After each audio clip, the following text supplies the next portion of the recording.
सदाशिवसमारम्भां शङ्कराचार्यमध्यमाम् अस्मदाचार्यपर्यन्तां वन्दे गुरुपरम्परां। हरिः ओं श्रीगुरुभ्यो नमः। हरिः ओं. మనం మానవీయ విలువలు 5వ క్లాస్లో ఉన్నాం. వసుదేవసుతం దేవం కంసచానూరమర్దనం దేవకీ పరమానందం కృష్ణం వందే జగద్గురుం. క్షేత్రజ్ఞ విభాగ యోగంలో అర్జునుడు కృష్ణ పరమాత్మను 6 అంశాల గురించి అడిగాడు. అందులో ఒక అంశం జ్ఞానం. జ్ఞానం అంటే సాక్షాత్తు జ్ఞానం కాకుండా కృష్ణ పరమాత్మ జ్ఞాన యోగ్యతకు తోడ్పడే విలువల గురించి చెప్పాడు. అందులో 20 విలువలు వస్తాయి. ఈ విలువలు ఎందుకు చెప్పాడు అంటే మనసు సిద్ధంగా లేకపోతే జ్ఞానం పొందలేము. శారీరక ఆరోగ్యం బాగుందని ఎప్పుడు చెప్పగలం? బీపీ, షుగరు, కొలెస్ట్రాల్ లేకపోతే చెప్పగలం. అలాగే మానసిక ఆరోగ్యం బాగుందని చెప్పడానికి కూడా మానసిక శాంతి ఉండాలి. ముఖ్యంగా వేదాంతం నేర్చుకునే వ్యక్తికి ఈ మానసిక శాంతి చాలా ముఖ్యం. మనసు బాగుంటేనే బుద్ధి పదునుగా చేస్తుంది. మనసు ప్రశాంతంగా లేకపోతే ఈ ప్రసంగం వింటున్నా కూడా మీ మనసు ఎక్కడికో ప్రయాణం చేసి వస్తుంది. బుద్ధి పదునుగా ఉండాలంటే మనసు ప్రశాంతంగా ఉండాలి. మనసు ప్రశాంతంగా ఉండాలంటే మనసు ఆరోగ్యకరంగా ఉండాలి. మనసు ఆరోగ్యకరంగా ఉండాలి అంటే కొన్ని విలువలను పాటించాలి. ఈ విలువలు చూడటానికి ఇన్నిగా ఉన్నా కూడా వాటి మధ్య చిన్న సూక్ష్మ భేదం ఉంది. ఇప్పటి వరకు మనం 10 విలువలను చూసాం. 8వ శ్లోకంలోంచి కొన్ని, 9వ శ్లోకంలోంచి ఒకటి. ఇప్పుడు 8, 9, 10 శ్లోకాలు చదువుతాను. క్షేత్రజ్ఞ విభాగ యోగంలోంచి. అమానిత్వమదంబిత్వం అహింసా క్షాంతిరార్జవం ఆచార్యోపాసనం శౌచం స్థైర్యమాత్మ వినిగ్రహః ఇంద్రియార్థేషు వైరాగ్యం అనహంకార ఏవ చ జన్మ మృత్యు జరా వ్యాధి దుఃఖ దోషానుదర్శనం ఆసక్తిరనభిష్వంగః పుత్రదార గృహాదిషు నిత్యం చ సమచిత్తత్వం ఇష్టానిష్టోపపత్తిషు. ఇందులో మనం 9వ శ్లోకంలోని ఇంద్రియార్థేషు వైరాగ్యం చూసాం. అది 10వ విలువ. ఇప్పుడు అనహంకారం, జన్మ మృత్యు జరావ్యాధి దుఃఖ దోషాను దర్శనం, ఆసక్తి, ఈ విలువలను చూద్దాము. మొదట అనహంకార. అనహంకారం అంటే ఏమిటి? అహంకారం ఉన్నవాళ్ళు ఎలా ప్రవర్తిస్తారు? ఎందుకు అహంకారం చూపకూడదు? అనహంకారం, అమానిత్వం, అదంబిత్వం మధ్య ఉన్న భేదాలు ఏమిటి? అనహంకారాన్ని ఎలా పెంపొందించుకోవాలి? మొట్టమొదటిది అనహంకారం అంటే ఏమిటి? అహంకారం అంటే ఐ సెన్స్, నేను, నాది, నేను చేస్తున్నాను, ఇది నాది, వీళ్ళు నా వాళ్ళు అనే భావన. అనహంకారం అంటే ఈ నాది, నా వాళ్ళు అనే భావన లేకపోవటం. రెండవది అహంకారం ఉన్నవాళ్ళు ఎలా ప్రవర్తిస్తారు? అహంకారం ఉన్నవాళ్ళు ఏది మాట్లాడినా వాళ్ళ గురించే ఉంటుంది. ఐ, మీ, మైన్, నేను, నాది, నా వాళ్ళు. ఎంతసేపు వాళ్ళ ప్రసంగం దాని చుట్టూనే ఉంటుంది. మీరు ఏదన్నా మాట్లాడండి, చివరికి నాది లేదా నేనులోకి వాళ్ళు దిగుతారు. ఉదాహరణకి మీరు బద్రీనాథ్ వెళ్ళాను అని చెప్తే వెంటనే నేను వెళ్ళాను, నాకు ఇలా అవస్థలు అయ్యాయని మీ వాక్యం పూర్తి కాకుండానే అది చెప్తారు. లేదా మీరు నేను అమెరికా వెళ్ళాను, అప్పుడు అసలు మంచు కురవలేదు, అది మిస్ అయిపోయాను అంటే నేను వెళ్ళినప్పుడు చాలా మంచు కురిసింది, నేను అందులో ఆడుకున్నాను, మంచుతో బంతులు కూడా చేసి పిల్లలతో ఆడాను అని గొప్పగా చెప్తారు. ఒక జోక్ కూడా ఉంది. ఒక అబ్బాయి ఒక అమ్మాయితో ఎంతసేపు తన గురించే చెప్పుకుంటూ వస్తాడు. ఆ అమ్మాయి విని విని విసుగు పుట్టి కాసేపు వేరే ఏదైనా మాట్లాడుకుందామా అంటుంది. చాలా బాగుంది నీ ఆలోచన, సరే ఇప్పుడు నువ్వు నా గురించి ఏమనుకుంటున్నావో చెప్పు అంటాడు. అంటే మళ్ళీ తన గురించే మాట్లాడాలి. దీన్నే అహంకారం అంటారు. ఈ అహంకారం ఎందువల్ల ఉంటుంది అంటే దేహాభిమానం ఉండటం వల్ల ఉంటుంది. ఇప్పుడు అహంకారం చూపిస్తే కలిగే అనర్థం ఏమిటో చూద్దాం. ముందు అహంకారం ఎందువల్ల ఏర్పడుతుంది? అజ్ఞానం వల్ల ఏర్పడుతుంది. సరి అయిన ఆలోచన లేక ఏర్పడుతుంది. మన అందరం పుట్టడమే అసలు అజ్ఞానంతో పుట్టాం. అజ్ఞానం మన పెట్టుబడి. దాన్ని జాగ్రత్తగా ఖర్చు పెట్టుకుంటూ వస్తాం. కొన్నాళ్ళు అయ్యాక కొన్ని విషయాల్లో జ్ఞానం వస్తుంది. అది కూడా ఏమీ గొప్ప కాదు. ఎందుకంటే ఆ జ్ఞానాన్ని మనం కొత్తగా సృష్టించలేదు. మన అజ్ఞానాన్ని పారద్రోలి ఆ విషయాన్ని తెలుసుకున్నాం అంతే. మనం సృష్టించలేదు, ఉన్న విషయాన్ని మనం తెలుసుకున్నాము. అజ్ఞానంతో మనం ఎలా పుట్టామో అలా జ్ఞానం అంతటా ముందే ఉంది. ఆ పొర తొలగి మనం జ్ఞానాన్ని ఏర్పరచుకుంటాము. ఇప్పుడు మనం పుట్టినప్పుడు మనకొక శరీరం ఏర్పడింది. తల్లిదండ్రులు ఈ శరీరాన్ని ఇచ్చారు. ఒక పరిస్థితిలో పెరుగుతున్నాము. కొన్ని అవకాశాలు ఏర్పడ్డాయి. ఒక వాతావరణం మన చుట్టూ ఉంది. ఇవి కాక మనకి విద్యను కలగజేసిన గురువులు ఉన్నారు. ఇవన్నీ కలిసి మనం ఇవాళ ఈరోజు ఈ పరిస్థితిలో ఉండటానికి తోడ్పడ్డాయి. ఈ మనుషులను, ఈ పరిస్థితులను అహంకారం సృష్టించలేదు. మానిత్వంలో కూడా మనం చూసాం. మానిత్వం అంటే గర్వం అని చూసాం. ఆ గర్వం ఎందుకు ఉండకూడదో అక్కడ చూసాం. పూర్తిగా ఏది మన వల్ల జరగలేదు. మనం విజయం పొందినా దానికి అనేక మంది తోడ్పడ్డారు. భగవంతుని హస్తం కూడా అందులో ఉంది అని చూసాం. అలాగే ఇక్కడ అహంకారం చూపించేటప్పుడు మనం అర్థం చేసుకోవాల్సింది ఏమిటి? మనం ఏదన్నా ఒక పని చేయటానికి ఎన్నుకునే హక్కు మనకు ఉంది, కానీ ఆ ఫలితంలో మనకి హక్కు లేదు. కర్మఫలం మనం ఆశించినట్టుగా ఎదురు చూడలేము, వస్తుంది అని చెప్పలేము. కర్మఫలం 4 రకాలుగా జరగవచ్చు అని శాస్త్రం చెప్తుంది. మీరు తిరుపతికి టికెట్ కొనుక్కున్నారు, అన్ని సేవలు ఏవో ఏర్పాటు చేసుకున్నారు, అంతా ప్లానింగ్ పర్ఫెక్ట్గా చేశారు. అంతవరకు మీకు చాయిస్ ఉంది. ప్రయాణం డేట్ ఫిక్స్ చేసుకోవటం, వెళ్ళే మార్గం, దర్శనం అన్నీ చేసుకున్నారు. కానీ ఆ దర్శనం మీకు 4 విధాలుగా జరగవచ్చు. అవేమిటో చూద్దాం. ముందు అనుకున్నది అనుకున్నట్టుగా జరగటం, అంతా స్ట్రిక్ట్లీ అకార్డింగ్ టు ప్లాన్ అంటారు. మీరు వేసుకున్నట్టుగా అన్నీ డాట్ టు డాట్ జరిగాయి, క్షేమంగా వెనక్కి తిరిగి వచ్చారు. రెండవది అనుకున్న దానికన్నా ఎక్కువగా జరగటం. మీరు 300 రూపాయల టికెట్ కొనుక్కున్నారు, క్యూలో చాలాసేపు ఉండాలి అని సిద్ధపడి వెళ్ళారు. కానీ అక్కడ మీకు ఎవరో ఫ్రెండ్ ఎదురయ్యి, నాకు ఫలానా వాళ్ళు తెలుసు, నీకు విఐపి దర్శనం ఇప్పిస్తాను అని తీసుకెళ్ళి ప్రత్యేకంగా మీకు లోపలి దాకా వెళ్ళే దర్శనం ఏర్పాటు చేసి తీసుకువస్తాడు. అంటే మీరు అనుకున్న దానికన్నా ఎక్కువగా అయింది. మూడవ పద్ధతి అనుకున్న దానికన్నా భిన్నంగా అవటం. మీరు అన్నీ స్ట్రిక్ట్గా ప్లాన్ చేసుకున్నారు, క్యూలో నిల్చున్నారు, కానీ అప్పుడే ఎవరో మినిస్టర్ మంది మార్బలంతో వచ్చారు, మిగతా క్యూలను ఆపేసి ఆయన్ని పంపిస్తున్నారు అని చెప్తారు. అంటే ఒక గంట పైన మీ దర్శనం టైం మారిపోతుంది. అలా వేరే కొన్ని చికాకులు ఎదురవుతాయి. ఏ పని అనుకున్నట్టుగా జరగలేదు. ఇప్పుడు 4వది అసలు ఆ పనే జరగకపోవడం. తీరా తిరుపతికి బయలుదేరే సమయానికి మీకేదో దుర్వార్త వచ్చి మీరు తిరుపతి వెళ్లకుండా ఇంకో ఊరు వెళ్ళాల్సి రావచ్చు. అంటే అనుకున్నట్టుగా అసలే జరగలేదు. కాబట్టి ఈ 4 రకాల ఫలం జరిగే అవకాశం ఉంది. ఇందులో దేన్నైనా మీరు నిర్దేశించగలరా? ఏది మీ చేతిలో లేదు. కర్మ చేసే వరకే హక్కు ఉంది, కానీ కర్మ ఫలంలో లేదు అని ఎందుకు చెప్తారు అంటే ఇది కారణం.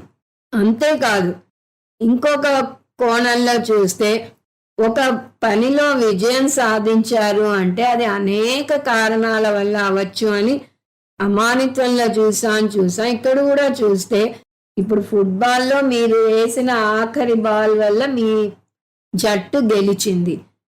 అంతా క్రెడిట్ మీకే వస్తుందా? ఒక్కసారి అది ఆలోచిస్తే అంతవరకు ఆడిన ఆట కలుస్తుంది. దాని తర్వాత అనేక పరిస్థితులు, ఆ ముందు రోజు వాన కురిసింది కానీ ఆ రోజు వాన కురలేదు, గ్రౌండ్ బాగానే ఉంది. ఆ టైం కాసేపటికి ఎర్త్క్వేక్ వచ్చింది, ఆ టైంలో రాలేదు. అంటే ప్రకృతి సహకరించింది. తర్వాత మీరు వేసిన బంతిని అందుకుని ఇంకొక వ్యక్తి దాన్ని నెట్లో వేశాడు. అతను సరిగా అందుకోకపోయినా, నెట్లో వేయలేకపోయినా మీరు ఆట గెలవలేరు. అంతేనా? ఆ బంతిని మీరు క్రియేట్ చేయలేదు, మీ చేతిని మీరు క్రియేట్ చేయలేదు. ఆ చెయ్యి అలా అంత ఫోర్స్తో వెళ్తుందని కూడా మీరు ఊహించలేరు. సడన్ గా చెయ్యి కదలకపోతే మీరేం చేయగలరు? అంటే దీని మీద భగవంతుని కృప కూడా ఉంది. ఇన్ని అంశాలు తోడ్పడ్డాయి మీ విజయానికి అని మీరు తెలిస్తే మీకు మీ మీద ఉండే గర్వం, మీ అహంకారం సిల్లిగా అనిపించదా? అందువల్ల వినయం ఒక విలువ మాత్రమే కాదు. వినయం అంటే ఈ పరిస్థితులను అర్థం చేసుకోవటం, ఉన్న స్థితిని ఉన్నట్టుగా అర్థం చేసుకోవటం. అప్పుడు గర్వము ఉండదు, ఆత్మనింద కూడా ఉండదు. ఆత్మనింద కూడా అహంకారంలో ఒక భాగమే. అహంకారం లేదు కదా అనకూడదు. ఆత్మనింద ఎందుకు? అది సరిగా అర్థం చేసుకోకపోవటం వల్ల చేస్తున్నారు. దాని ఆంతర అశౌచంగా చూసాం. సో ప్రపంచంతో నన్ను నేను బేరీజు వేసుకుంటే నేను ఒక్కడే ఏది సాధించలేదు అనే విషయం అర్థం అవడానికి తోడ్పడుతుంది. ఇప్పుడు అనహంకారం, అమానిత్వం, అదంబిత్వం మధ్య భేదాలు ఏమిటి? అన్నీ ఇంచుమించు ఒకటే అర్థం, చిన్న సూక్ష్మ భేదాలు ఉన్నాయి వాటి మధ్య అని చూసాము. ఇప్పుడు ఆ భేదం ఏంటో చూద్దాం. అమానిత్వం అంటే కూడా గర్వం లేకపోవటం చూసాం. మళ్ళీ ఎందుకు కృష్ణ పరమాత్మ ఇదే లక్షణాన్ని ఇంకొక మాటలో చెప్పాడు అంటే, మామూలుగా అమానిత్వం, అనహంకారాల పదాల అర్థాలు ఒకటే అయినా ఈ సందర్భంలో వాటి మధ్య సూక్ష్మ భేదాన్ని చూడాలి. అమానిత్వం అంటే ఆలోచన స్థాయిలో గర్వం లేకపోవటం. మననం అంటే ఆలోచన స్థాయి, అంటే ఆలోచనలో కూడా నేను ఇంతవాణ్ణి అంతవాణ్ణి అనుకోకపోవటం. దీన్ని అమానిత్వం అంటారు. అనహంకారం అంటే వాచిక స్థాయిలో గర్వం లేకపోవటం, అంటే మాటల్లో ప్రదర్శించకపోవటం. అహమితి కారణం అహంకార. కొంతమంది ఎంతసేపు నేను, నాది, నావారు అంటారు అని చూసాం. ఇలా స్వంత డబ్బా చెప్పుకోవడం ఆత్మస్థుతే అవుతుంది. అయితే ఇది అదంబిత్వంలోకి వస్తుందా అంటే దానికి దీనికి కూడా సూక్ష్మ భేదం ఉంది. దంభిత్వం అంటే గొప్ప ప్రదర్శించుకోవటం, వేషంలో, ప్రవర్తనలో అహంకారం చూపించుకోవటం. అహంకారం అంటే మాటలు కోటలు దాటటం, తన గురించి గొప్పగా చెప్పుకోవటం. ఇప్పుడు మళ్ళీ మూడు చూస్తే అమానిత్వం, అనహంకారం, అదంబిత్వం మూడు స్థాయిల్లో గర్వం లేకపోవడాన్ని చూపిస్తాయి. అమానిత్వం అంటే మానసిక స్థాయిలో గర్వం లేకపోవటం. అనహంకారం అంటే వాచిక స్థాయిలో గర్వం లేకపోవటం. అదంబిత్వం అంటే కాయిక స్థాయిలో గర్వం లేకపోవటం. అంటే మనోవాక్కాయ కర్మలలో ఎక్కడా గర్వం ఉండకూడదు. అనహంకారాన్ని ఎలా పెంపొందించుకోవాలి? ఎప్పుడైతే నేను ఒక్కడినే నా విజయానికి కారణం కాదు అని తెలుసుకుంటామో అప్పుడు అహంకారం చూపించే అవకాశమే ఉండదు. ప్రపంచంలో అనేక అద్భుతమైన విషయాలు ఉన్నాయి. వాటి నుంచి నేను ఎన్నో విషయాలు నేర్చుకోవాలి.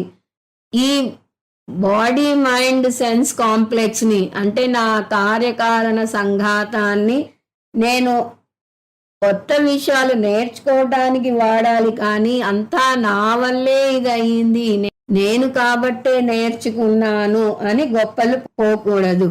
సో ఈ ప్రపంచం ఉన్నది నాకు జ్ఞానం ప్రసాదించటానికి అనే విషయం తెలుసుకోవాలి. ఇక్కడితో 11వ విలువ అయిన అనహంకారం అయిపోయింది. ఇప్పుడు మనం 12వ విలువ చూద్దాము. అది జన్మ మృత్యు జరా వ్యాధి దుఃఖ దోషాను దర్శనం. ఇందులో కూడా కొన్ని ప్రశ్నలు చూద్దాం. జన్మ మృత్యు జరావ్యాధి దుఃఖ దోషాను దర్శనం అంటే ఏమిటి? ఇవి ఎలా బాధిస్తాయి? కృష్ణ పరమాత్మ దీని గురించి ఎందుకు చెప్పాడు? ఈ విలువను ఎలా పెంపొందించుకోవాలి? మొదటిది జన్మ మృత్యు జరావ్యాధి దుఃఖ దోషాను దర్శనం అంటే ఏమిటి? ఇది మొత్తం కలిపి ఒక కాంపౌండ్ వర్డ్. అను అంటే పదే పదే ఒక విషయాన్ని దర్శించడం.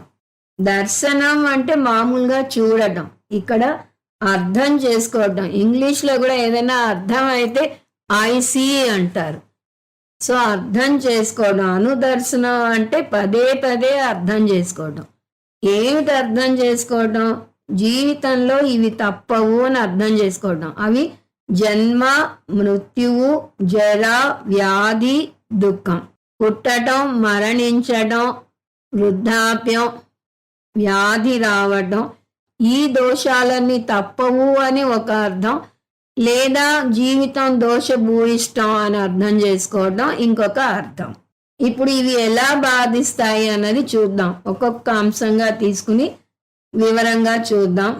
జన్మ, మృత్యు ఈ రెండు జంట కవులు లాంటివి. ఒక కాయిన్కి రెండు వైపులా ఎలా ఉంటుందో అలా జన్మ వెన్నంటే మృత్యు ఉంటుంది. ఒక డేట్ ఆఫ్ బర్త్తో ఒక డేట్ ఆఫ్ డెత్ రిలేటెడ్గా ఉంటుంది. మీరు ఏదైనా ఒక వస్తువు చూడండి, బెస్ట్ బిఫోర్ అని ఒక డేట్ రాస్తారు వాళ్ళు, ఎక్స్పైరీ డేట్. మందులు కూడా ఎక్స్పైరీ డేట్తో వస్తాయి. అలాగే మనుషులు కూడా, పుట్టిన ప్రతి మనిషి మరణించక తప్పదు. ఎప్పుడు అన్నది ముందే మనం చెప్పలేము, కానీ పుట్టుట గిట్టుట కొరకే అనే సామెత ఉత్తినే రాలేదు. సో జన్మతో మృత్యువు కూడా రాసి పెట్టి ఉంది. బార్న్ ఈజ్ గాన్ అంటారు పూజ్య స్వామీజీ. బార్న్ అంటే పుట్టడం, ఈజ్ ఇక్కడ స్థితి పొందడం అంటే ఇక్కడ ఉన్న నాళ్ళు ఉండటం, గాన్ అంటే మరణించడం. ప్రతి మనిషికి ఈ మూడు సృష్టి స్థితి లయ కొనసాగుతూ ఉంటుంది. పుట్టినప్పటి నుంచి సంసారంలో పడి కొట్టుమిట్టాడుతూనే ఉంటాడు. ఇంకా నిజం చెప్పాలంటే తల్లి గర్భంలో ఉన్నప్పటి నుంచే సంసారం వేధిస్తుంది అని శంకరాచార్యుల వారు సందర్భం వచ్చినప్పుడల్లా చెప్తారు.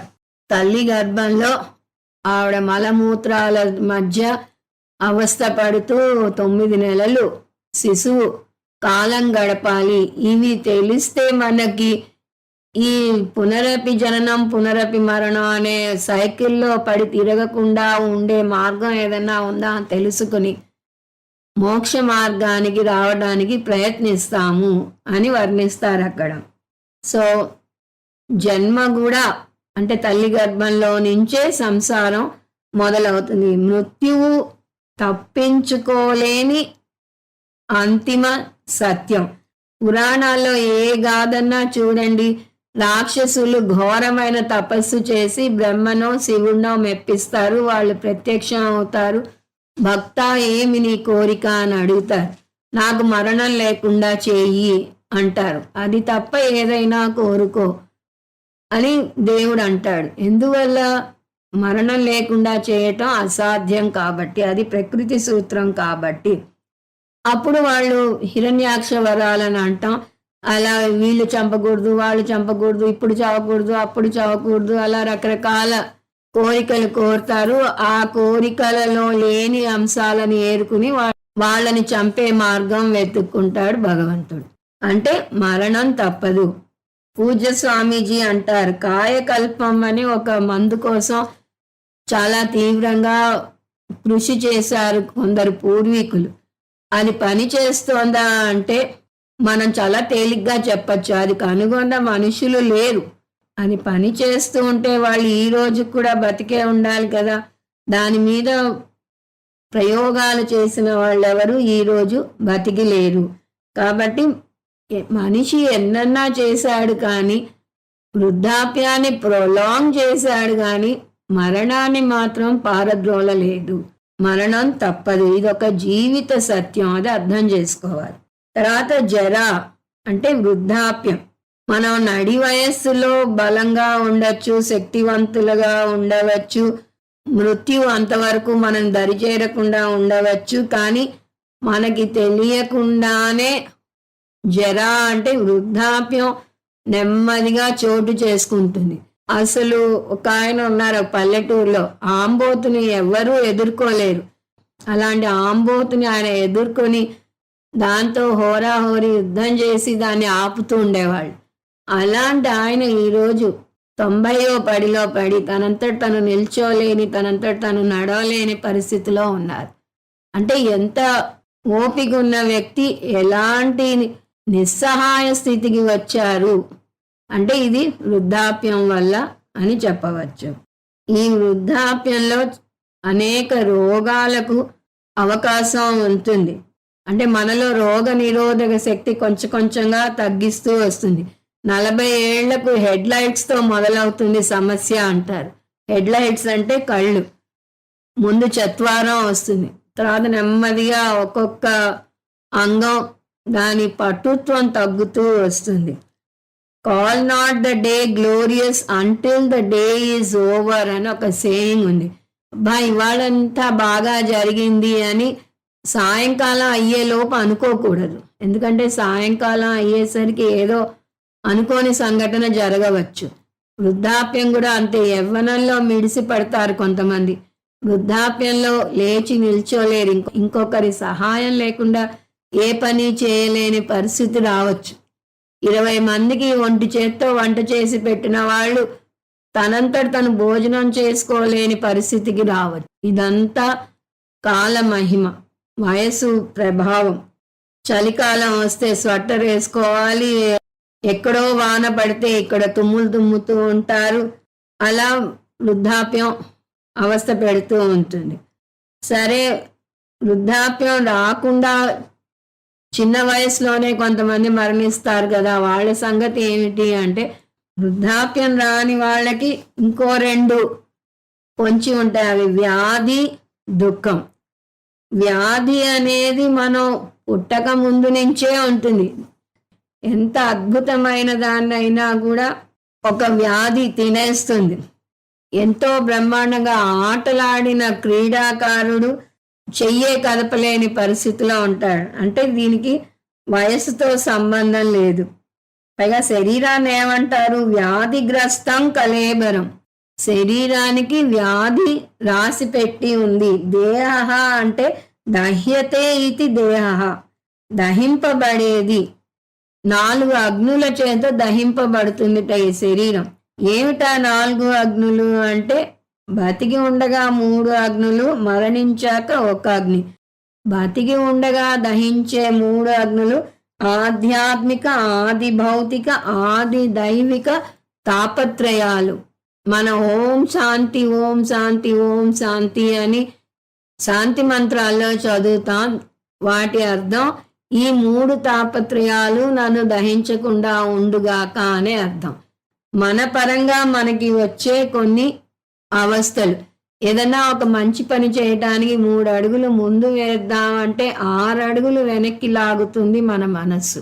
సో నేనేమిటి, భగవద్గీత నేర్చుకోవడం ఏమిటి, నాకేం అర్థం అవుతుంది అని మనసు వెనక్కి లాగుతుంది. అలా మన పరంగా వచ్చే సమస్యలు కొన్ని.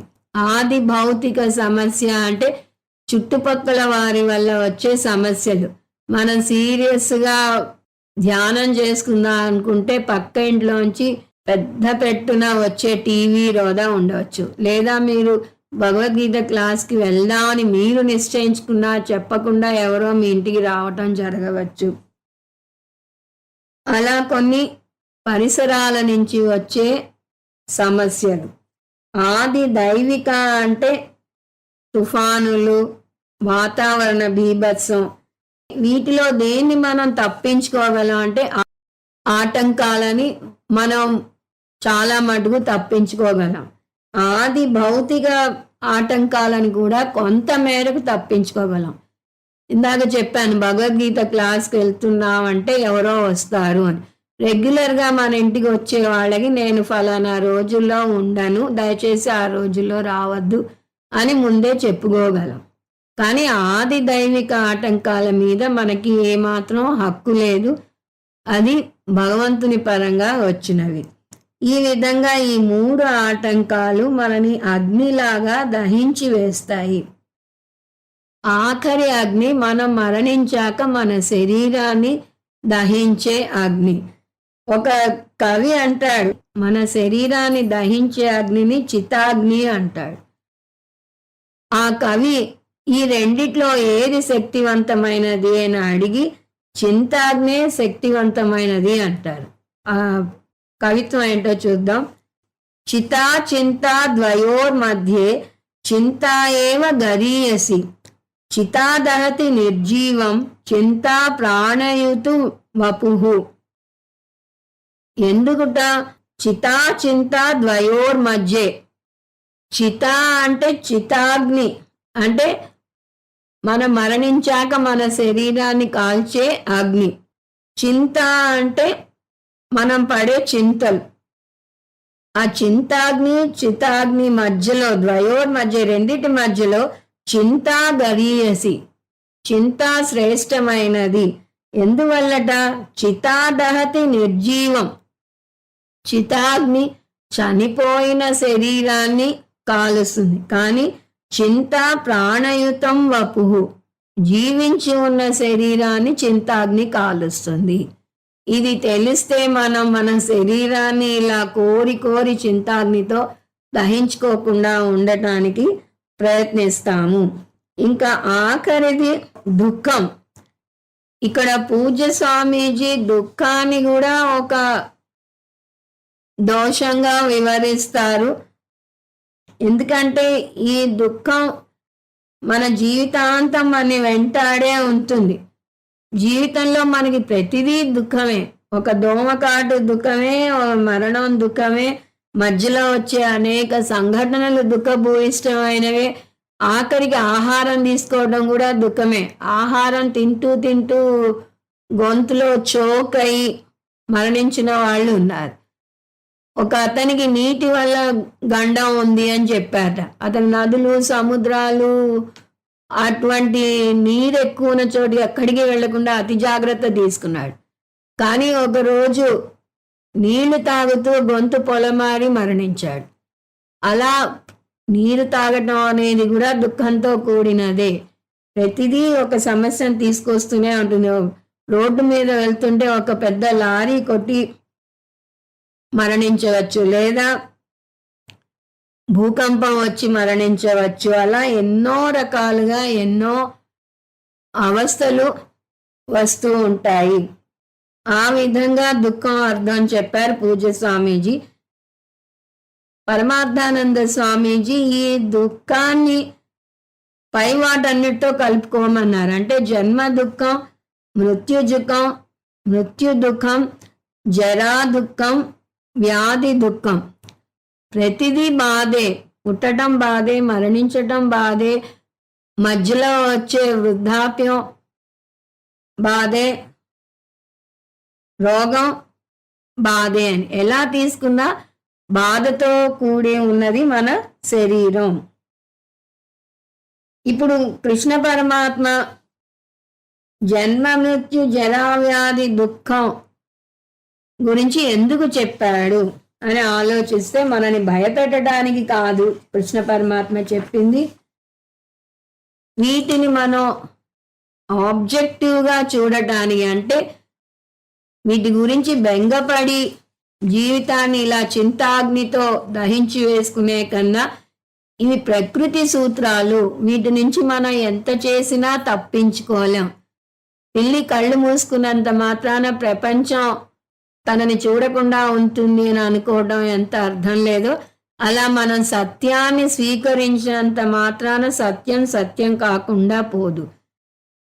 జరగాల్సింది జరగక మానదు అని అంటారు.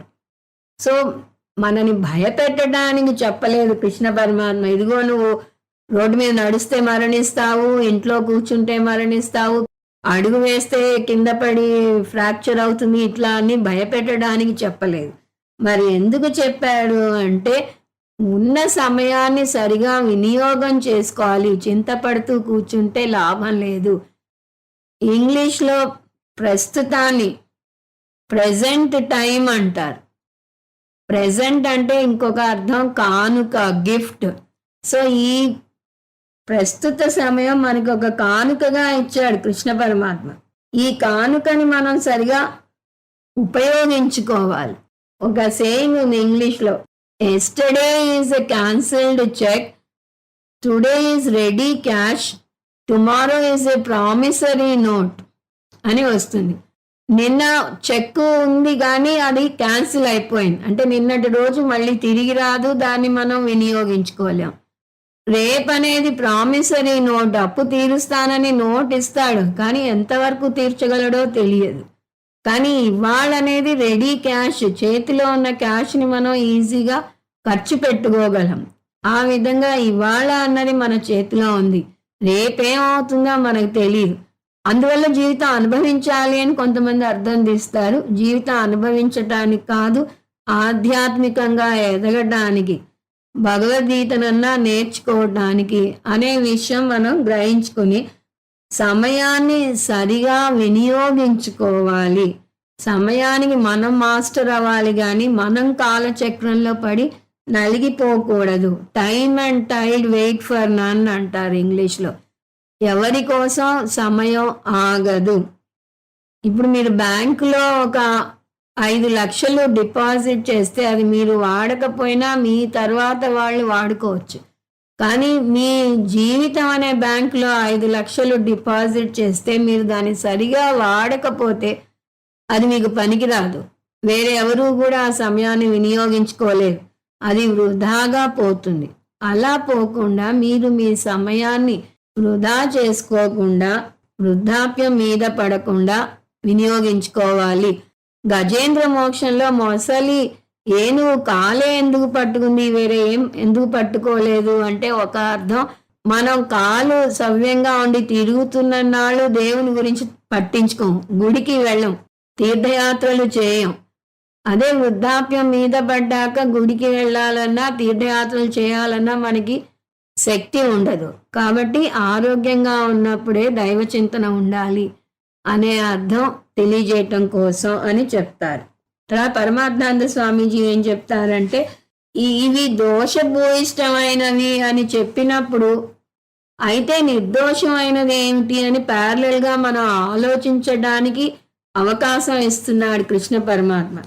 జీవితం సంసారమయం, దోషభూయిష్టం అంటే నిర్దోషమైన పురుషార్థం ఏమైనా ఉందా అని ఆలోచిస్తే మోక్షం యొక్క నిర్దోషత్వం మనకి తెలుస్తుంది. సో సంసార దోష అనుదర్శనం చెయ్యి అని కృష్ణ పరమాత్మ చెప్పటంలోని గూఢార్థం మోక్ష నిర్దోషత్వాన్ని కూడా అనుదర్శనం చెయ్యి అని చెప్పటం. అంటే ఇంకో మాటలో చెప్పాలి అంటే నిత్యానిత్య వస్తు వివేకం చెయ్యాలి. మన ఇన్నాళ్ళు సంసారంలో పడి కొట్టుమిట్టాడుతున్నాం. ఉదాహరణకి గుడిసెల్లో ఉండేవాళ్ళు వాళ్ళ జీవితం మెరుగుపరుచుకోవాలి అని చెప్పి ప్రభుత్వం వాళ్ళకి మంచి బిల్డింగులు కట్టిస్తుంది. కానీ వాళ్ళు ఏం చేస్తారు, ఆ గుడిసెల్లో ఉండడానికి అలవాటు పడిపోయారు. ఆ ఇల్లుని అద్దెకిచ్చేసి మళ్ళీ అదే అశుద్ధ పరిసరాల్లో అదే గుడిసెల్లో ఉండటం కొనసాగిస్తారు. మనం కూడా అలా ఈ దోషభూయిష్టమైన సంసారంలోనే కొట్టుమిట్టాడటానికి ప్రయత్నిస్తున్నాం కానీ దాని నుంచి బయటికి రావాలి అని చూడటం లేదు. అలాగే మనకి కొన్ని హ్యూమన్ రైట్స్ ఉన్నాయి కానీ మనకి తెలియని కూడా తెలియదు కాబట్టి వాటిని మనం క్లెయిమ్ కూడా చేయము. హ్యూమన్ రైట్స్ వల్ల మనకి కలిగే బెనిఫిట్ ఏమిటో తెలియదు. అందుకని కొన్ని సంస్థలు హ్యూమన్ రైట్స్ యొక్క అవేర్నెస్ ఇవ్వడానికి ప్రయత్నిస్తూ ఉంటాయి. మనకున్న గ్రేటెస్ట్ హ్యూమన్ రైట్ మోక్షం.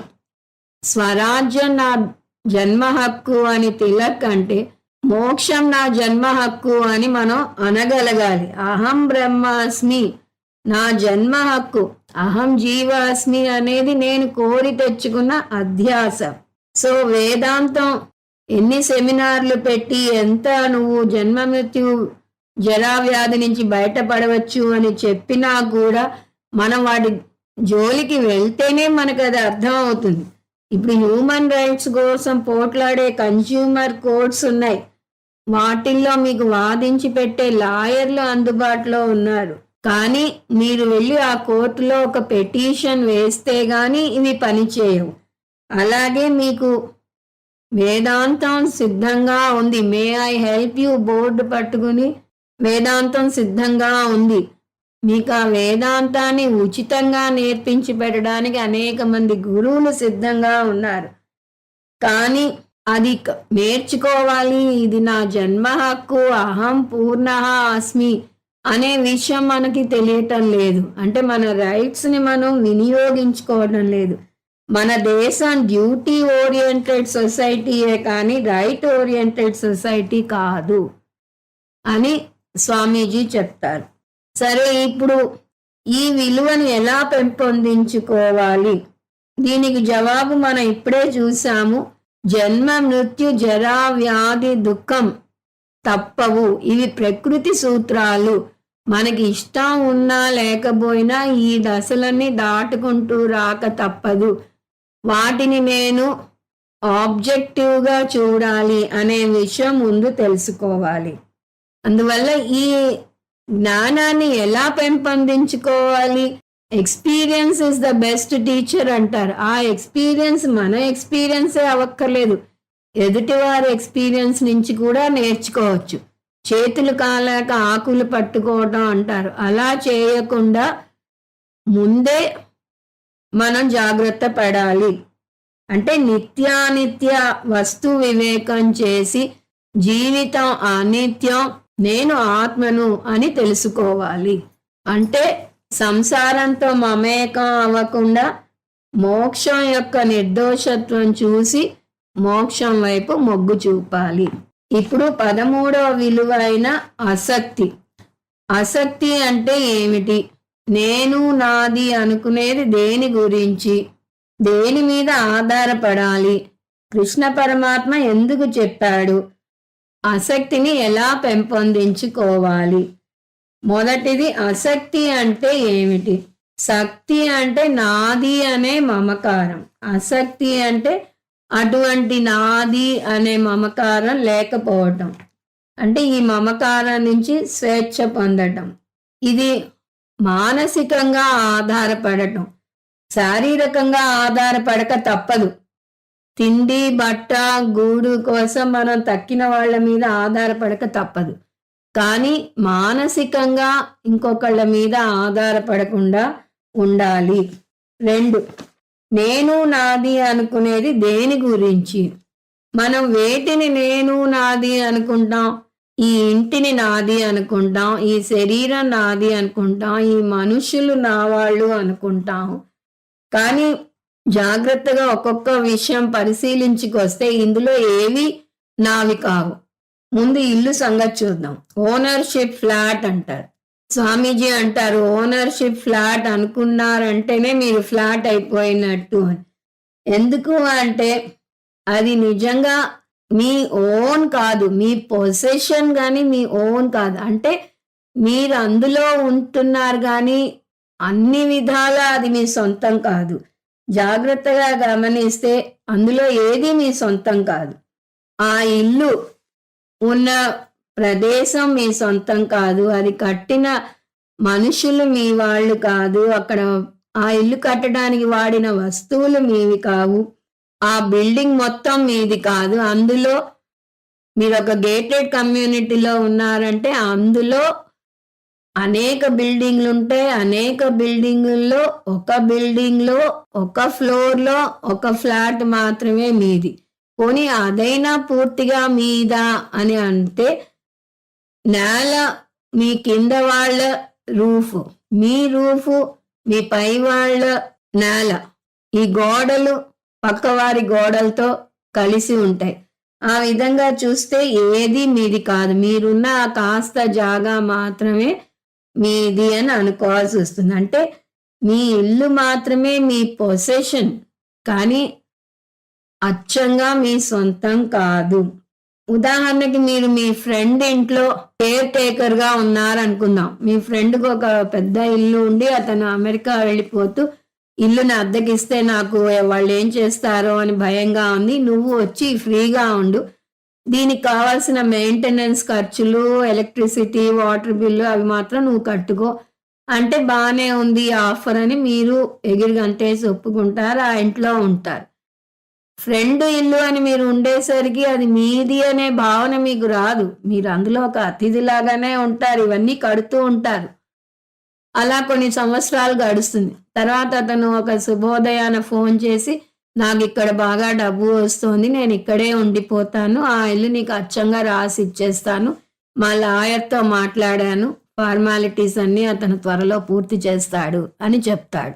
అప్పుడు ఎలా ఉంది మీ పరిస్థితి? ఆ ఇంట్లోనే ఉన్నారు మీరు. అంతకు ముందులాగే ఇప్పుడు ఆ బిల్లులు అవన్నీ కడుతున్నారు.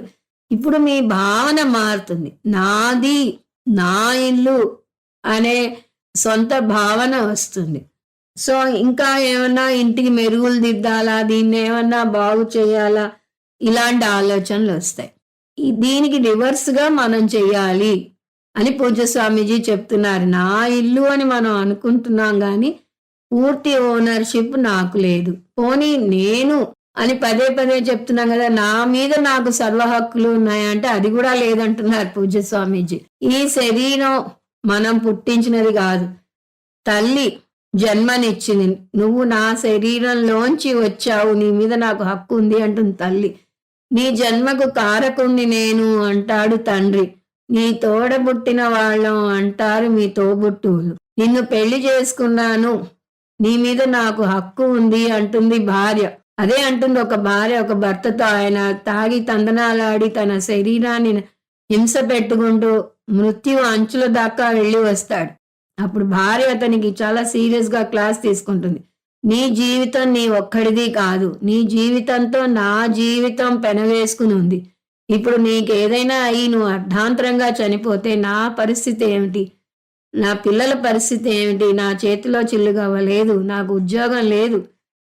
ఎలా గడపాలి నా జీవితం? ఇది నువ్వు అర్థం చేసుకుంటే నువ్వు ఇలా విచ్చలవిడిగా ప్రవర్తించవు అని చెప్తుంది. దానితో అతను మారతాడు. అది పక్కన పెడితే అలా శరీరం మీద మనకు పూర్తిగా హక్కు లేదు. అంతేకాదు పూజ్య స్వామీజీ ఏం చెప్పినా హాస్యంగా చెప్తారు. మన శరీరం మీద వల్చర్స్ కూడా హక్కు ఉంది. ఇదిగో కొన్నాళ్ళయ్యాక ఇతన్ని నేను తింటాను, అతను మరణించాక అనుకుంటాయట. అంతదాకా ఎందుకు? ఇప్పుడు నాకు హక్కు ఉంది అంటుందిట వైరస్.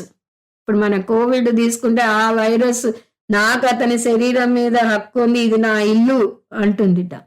ఆ విధంగా మన శరీరం మీద కూడా మనకి పూర్తి హక్కు లేదు. అంత దాకా ఎందుకు? మన శరీరం మీద మనకు హక్కు లేదని మన స్టేట్ లానే చెప్తోంది. ఎలా చెప్తోంది అంటే ఆత్మహత్య చేసుకుంటే ఆ వ్యక్తి బతికితే అతన్ని శిక్షిస్తుంది కోర్టు. అంటే ఈ శరీరాన్ని నువ్వు పోషించడానికే నీకు హక్కు ఉంది కానీ దీన్ని ముగించడానికి నీకు హక్కు లేదు అని కోర్టు నిర్దేశిస్తోంది. అంటే ఈ విషయాలు తెలిస్తే మనకి ఇవి నావి అనే మమకారం ఉండదు. మరి దేని మీద ఆధారపడాలి? ఇవి వీళ్ళు నా వాళ్ళు అనుకోకూడదు, వాళ్ళ మీద నేను ఆధారపడకూడదు అని అంటే మరి దేని మీద ఆధారపడాలి?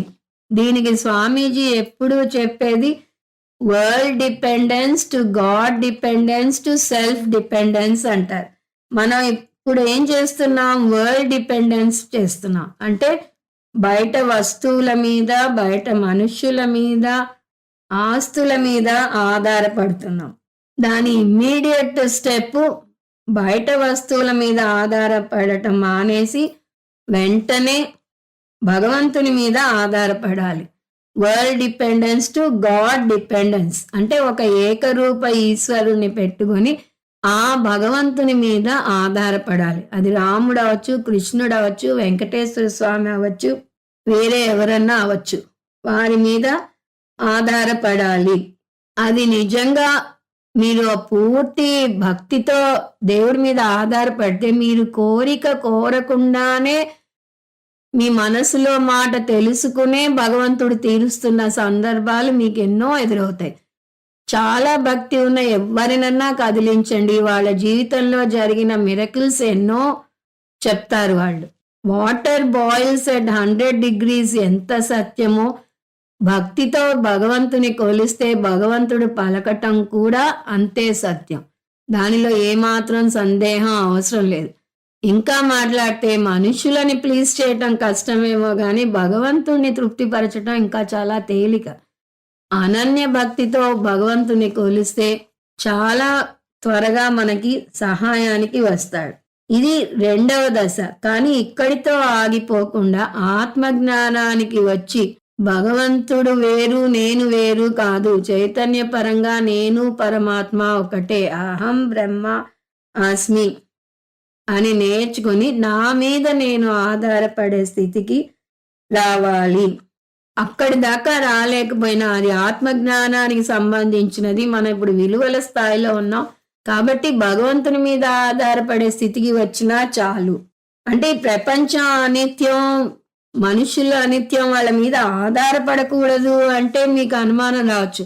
అంటే మీరు మనుషులు ఎవరిని నమ్మరా, వాళ్ళెవరు మంచి వాళ్ళు కాదా అంటే ఇక్కడ మనుషులని మనం కించపరచటం లేదు, వాళ్ళు శాశ్వతం కాదు అంటున్నాం. కొంతమంది నీ ప్రాణానికి నా ప్రాణం అడ్డు అంటారు, ఏదైనా చేయటానికి సిద్ధంగా ఉంటారు, కానీ పరిస్థితులు అనుకూలించవు, లేదా వాళ్లే శాశ్వతంగా ఉండరు. అప్పుడు మనకి ఎవరు ఆధారం? ఆ విషయం తెలుసుకోవాలి. కాబట్టి మనం దేని మీద ఆధారపడుతున్నామో అవేవి శాశ్వతం కాదు అనే విషయం తెలుసుకోవాలి. పరిస్థితులు అన్ప్రెడిక్టబుల్ గా ఉంటాయి. అంటే ఈ విధంగా చెప్తే కుటుంబం నుంచి పారిపోవాలా అని ఇంకో సందేహం రావచ్చు. కుటుంబం మధ్యలో ఉండండి, కుటుంబంతో మమకారం చూపించండి, కానీ మనసులో నాకు భగవంతుడే ఆధారం, నన్ను కాపాడేది భగవంతుడే అని అర్థం చేసుకోండి అని చెప్తారు. దీని మీద వాట్సాప్లో ఒక కథ తిరుగుతూ ఉంటుంది. ఒక అతని పర్సు పోతుంది, ఆ పర్సు ఎవరికో దొరుకుతుంది. ఇందులో ఏముంది అని అడిగితే భగవంతుని ఫోటో ఉంది అని చెప్తాడు. భగవంతుని ఫోటో ఎందుకు పెట్టుకున్నావు అంటే అతను చెప్తాడు, చిన్నప్పుడు నేను మా అమ్మా నాన్నల ఫోటో పెట్టుకున్నాను, కొన్నాళ్ళు అయ్యాక నా మీద నాకు మమకారం పుట్టింది, నా ఫోటో పెట్టుకున్నాను, దాని తర్వాత నాకు పెళ్ళైంది, మా ఇద్దరి ఫోటో పెట్టుకున్నాను, దాని తర్వాత పిల్లలు పుట్టుకొచ్చారు, వాళ్ళ ఫోటో పెట్టుకున్నాను, దాని తర్వాత ఒక మనవడు పుట్టాడు, వాడి ఫోటో పెట్టుకున్నాను, ఇప్పుడు వాళ్ళ మీద నాకు వైరాగ్యం వచ్చింది, ఈ మమతలేవి శాశ్వతం కాదు, భగవంతుడు అక్కడే నా కష్టాలను తీర్చగలడు అనే విషయం నాకు అర్థమైంది, అందువల్ల భగవంతుడి ఫోటో పెట్టుకున్నాను అని చెప్తాడు. అతను ఆంజనేయ స్వామి భక్తుడు కాబట్టి ఆంజనేయ స్వామి ఫోటో పెట్టుకున్నాడు. ఆ విధంగా వీళ్ళందరూ ఉంటారు, వీళ్ళ మీద మనం ప్రేమ చూపించాలి, కానీ భగవానేవ శరణం అని అనుకోవాలి. మనం వారి నుంచి ఏమీ ఆశించకూడదు, భగవంతుడి మీదే నమ్మకం పెట్టుకోవాలి. కృష్ణ పరమాత్మే అన్నాడు, మయ్యాసక్త మనాహ పార్థ యోగన్ యుంజన్ మదాశ్రయ, నా మీదే పూర్తి భక్తి పెట్టుకో అని అన్నాడు. అలా అని మనం కుటుంబం నుంచి పారిపోనవసరం లేదు. కుటుంబం మన మీద ఆధారపడటానికి వీలుగా మనం వారికి అవకాశం ఇవ్వాలి. కృష్ణ పరమాత్మ ఆసక్తి గురించి ఎందుకు చెప్పాడు? ఆసక్తి అంటే ఇంకో అర్థం మనోనిగ్రహం, బాహ్య వస్తువులకు, వ్యక్తులకు, పరిస్థితులకు బానిస కాకుండా ఉండగలగటం. అంతకుముందు ఇంద్రియ నిగ్రహం చూసాం. ఇంద్రియ నిగ్రహంతో పోలిస్తే మనోనిగ్రహం చాలా కష్టం. ఇంద్రియ నిగ్రహం కూడా కష్టమే, కానీ కొంత మేరకు దాన్ని సాధించవచ్చు. ఇంద్రియాలు బాహ్యంగా ఉంటాయి, అవి స్థూల పరికరాలు, కానీ మనసు సూక్ష్మ శరీరంలో ఉంటుంది. ఏ వస్తువు అయితే మిమ్మల్ని అతిగా ఆకర్షిస్తుందో ఆ వస్తువు నుంచి దూరంగా పారిపోవటం ద్వారా ఇంద్రియ నిగ్రహాన్ని సాధించవచ్చు. కానీ ఎక్కడికి వెళ్ళినా మనసు మీ వెన్నంటే వస్తుంది. మనసుకు దూరంగా పారిపోగలిగే అవకాశం లేదు. తాగుడు లాంటి చెడు అలవాటును పారద్రోలటానికి ప్రత్యేకించి కొన్ని కేంద్రాలు ఉంటాయి. అక్కడ మందు సీసాలు వారికి అందుబాటులో లేకుండా చేస్తారు. అవి అందనంత వరకు కొంత మేరకు అదుపులో పెట్టుకోగలడు, కానీ మనసు అంత తేలిగ్గా వాటిని మర్చిపోలేదు, వాటి మీదే ధ్యాస ఉంటుంది. మనసు మందును మర్చిపోలేకపోతే మళ్ళీ ఆ వ్యసనం బారిన పడే అవకాశం ఉంటుంది. కర్మేంద్రియాన్ని సంయమ్య ఆస్తే మనసా స్మరన్ ఇంద్రియార్థాన్ విమూఢాత్మ మిథ్యాచార స ఉచ్యతే. ఇంద్రియాలను మాత్రం నిగ్రహించి లాభం లేదు, మనసులో ఆ వాసనలు ఇంకా చోటు చేసుకుంటాయి. అందువల్ల మనోనిగ్రహం కూడా ఉండాలి. మనోనిగ్రహం ఏర్పడాలంటే ఆ వ్యసనం వల్ల కలిగే నష్టాలు ఏమిటో అర్థం చేసుకోవాలి. ఎప్పుడైతే దాని యొక్క అనర్థం కళ్ళకు కట్టినట్టు అర్థం అవుతుందో అప్పుడే ఆ మందు కళ్ళకు ఎదురుగా కనపడుతున్నా కూడా దాని మీద వ్యామోహం కలగదు. అంటే ఏ వ్యసనానికైనా నిగ్రహం వివేక శక్తి వల్ల ఏర్పడుతుంది. ఎవరో చెప్పారని బలవంతంగా మానితే అది మనస్సును బలవంతంగా అదుపులోకి పెట్టడం అవుతుంది. దాని బదులు వివేకం వల్ల ఏర్పడిన వైరాగ్యం అయితే తేలిగ్గా మనస్సును నిగ్రహిస్తుంది. ఆ విధంగా మనస్సును బలవంతంగా అణిచే స్థాయి నుంచి వివేక వైరాగ్యాలతో వ్యామోహానికి అతీతంగా ఎదిగే స్థాయికి రావాలి. అలా ఎదిగితే వస్తువు ఎదురుగా ఉన్నా కూడా దాని వైపు ఆకర్షణ ఉండదు. మనోనిగ్రహం ఉంటే ఇంద్రియాలు ఆ వస్తువుని చూస్తున్నా కూడా చలించడు. కానీ ఆ మనోనిగ్రహం పెంపొందించుకునేంత వరకు విషయ వస్తువులకు దూరంగా ఉండాలి. ఇప్పుడు ఈ మనోనిగ్రహాన్ని లేదా ఆసక్తిని ఎలా పెంపొందించుకోవాలి? అంతకుముందు మనం చూసిన విలువ ఏమిటి? ఇంద్రియాదేశు వైరాగ్యం. అంటే ఇంద్రియం చూసే విషయ వస్తువుల మీద వైరాగ్యం. అది ఎలా పెంపొందించుకోవాలని చూసాం. అవి మనం కోరుకునే PHS, పీస్, హ్యాపీనెస్, సెక్యూరిటీ, శాంతి, ఆనందం, భద్రతలను శాశ్వతంగా ఇవ్వవు. వాటిలో మనకి ఇవి దొరకవు అని తెలుసుకోవటం వల్ల పెంపొందించుకోవాలి అని చూసాం. ఇప్పుడు ఆసక్తి అంటే ఈ వస్తువులని ఆబ్జెక్టివ్గా చూడటం, వాటికి నాకు మధ్య ఏమీ సంబంధం లేదు అనే విషయాన్ని అర్థం చేసుకోవడం. అవేవి నావి కావు అని ఇందా చూసాం. ఇల్లు నాది కాదు, ఈ శరీరం నాది కాదు, ఈ మనుషులు నా వాళ్ళు కాదు. ఇవి తెలిసినప్పుడు వాటి మీద మనం ఎలా మమకారం పెంచుకుంటాం? అది పెంపొందించుకోలేము. ఈ విధంగా ఆసక్తి అనే విలువను పెంపొందించుకోవాలి. ఇక్కడితో 13వ విలువ అయిన ఆసక్తి అయిపోయింది. తక్కిన విలువలను వచ్చే క్లాస్లో చూద్దాం. ఓం తత్సత్. సర్వం శ్రీకృష్ణార్పణమస్తు. ఓం పూర్ణమద పూర్ణమిదం పూర్ణాత్ పూర్ణముదచ్యతే పూర్ణస్య పూర్ణమాదాయ పూర్ణమేవావశిష్యతే. ఓం శాంతి శాంతి శాంతి. హరి ఓం. శ్రీ గురుభ్యో నమః. హరి ఓం.